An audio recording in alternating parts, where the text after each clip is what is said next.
Bueno, soy Vidal Hernández Domínguez de la Universidad Politécnica del Valle de México. Del grupo 202 me voy a presentar las fuentes del campo magnético, esto de la materia de electricidad y magnetismo. Para comenzar tenemos ¿qué son los imanes? Se le conoce imán a un cuerpo de cualquier material capaz de producir un campo magnético y atraer hacia sí a un ser, ya sea otro imán o cualquier otro cuerpo de hierro, cobalto u otros materiales. Eh, los imanes son cuerpos que generan un campo magnético a su alrededor, orientándose en dos polos. Es el polo negativo, que es el polo sur, y el polo positivo, que es el polo norte.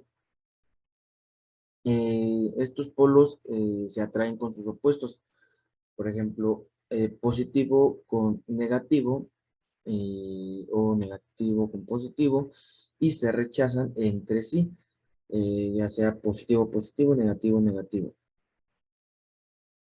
Eh, y bueno, los imanes los podemos encontrar en diferentes materiales, en diferentes pues, elementos, en diferentes objetos. Son muy útiles. Y bueno, una de las maneras donde más nos presentaron que es un imán es este que es en forma de U. Aquí se puede ver en la imagen que tiene, está,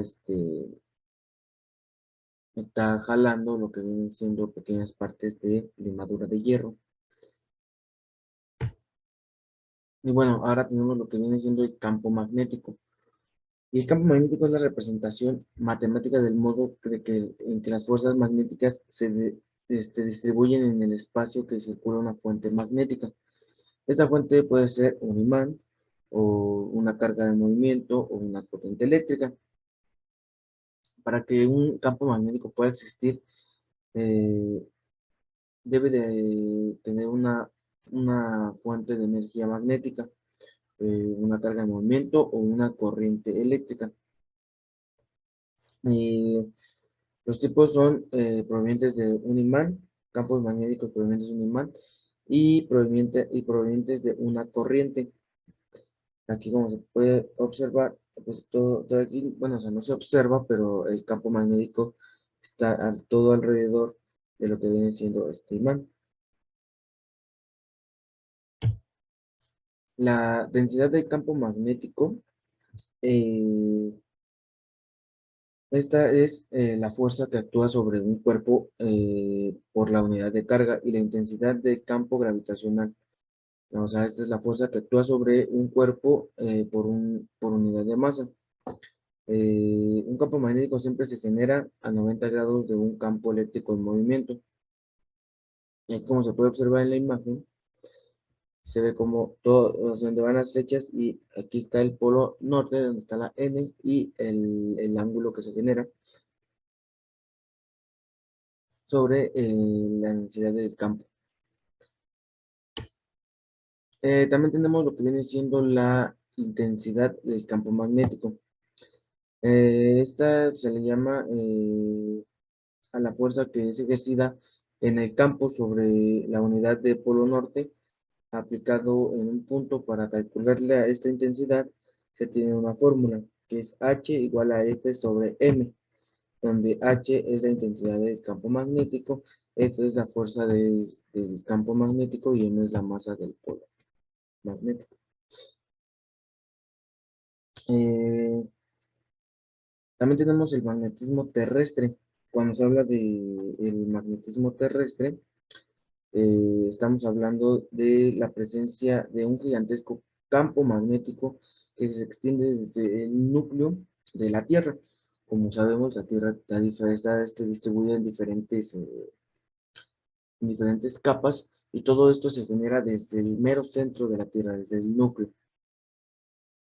Y pues va hasta varios kilómetros en el espacio. Este campo tiene efectos de fuerza dentro del planeta. En torno a esa línea se alinean pues, las brújulas de todo el mundo.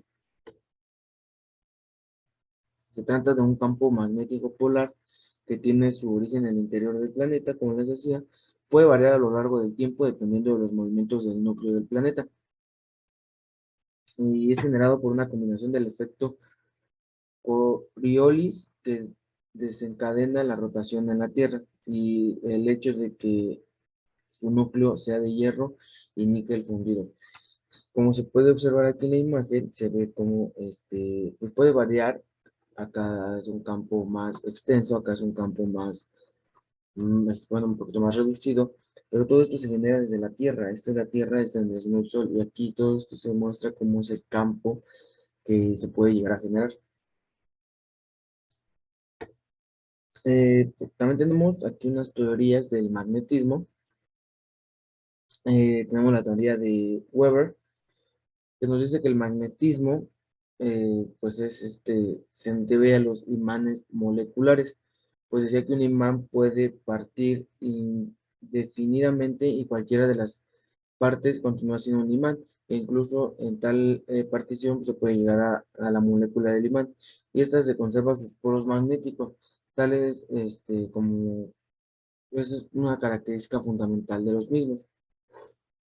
Y esto decía que, por ejemplo, si nosotros llegamos a partir un imán, ya sea en dos, tres, cuatro, las partes que sean, cada parte va a tener su polo norte, su polo sur, y va a seguir funcionando como un imán diferente. Al final de tener un imán grande, pues, se podrán tener varios pequeños y con la misma funcionalidad. Tenemos la teoría de Ampère. Esta es parecida a la de Weber, solo que menciona que las corrientes elementales de un interior de un metal ferromagnético con direcciones diversas en lugar de dipolos magnéticos. Y por último tenemos la teoría de Erwin, que está basada en experimentos, considera que los dipolos magnéticos moleculares no eran propiamente los que se movían orientándose al magnetizar un material ferromagnético, sino que los materiales se formaban por grupos de átomos con el mismo momento magnético.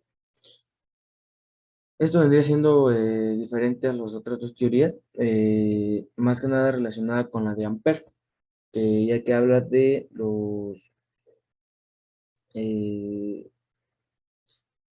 de de los materiales ferromagnéticos y los dipolos magnéticos. Aquí también tenemos el desarrollo histórico con los sucesos pues, más relevantes en la historia del magnetismo. Tenemos que en 1819 se descubre el magnetismo. En 1820, un año después, se tiene la ley de Biot-Savart. Después, 2 años después de esa ley, la ley de la electrodinámica. Y después, 3 años después, se tiene la ley de las corrientes.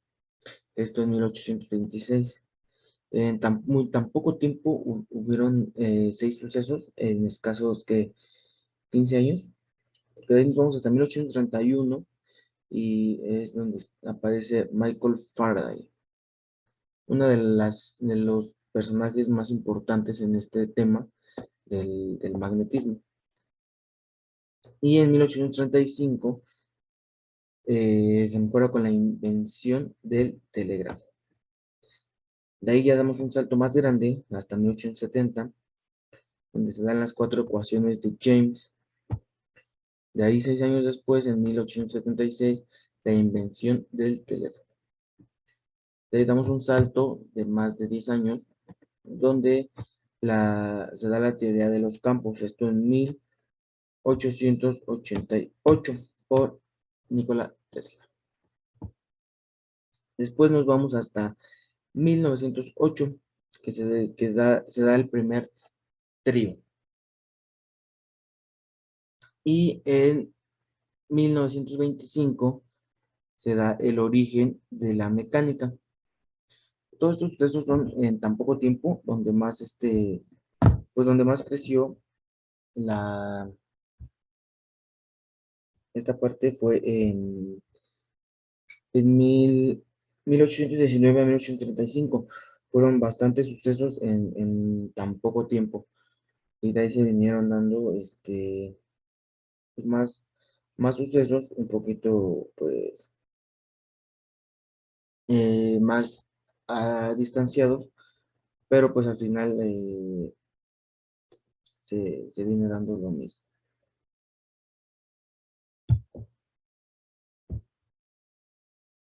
Y por último, en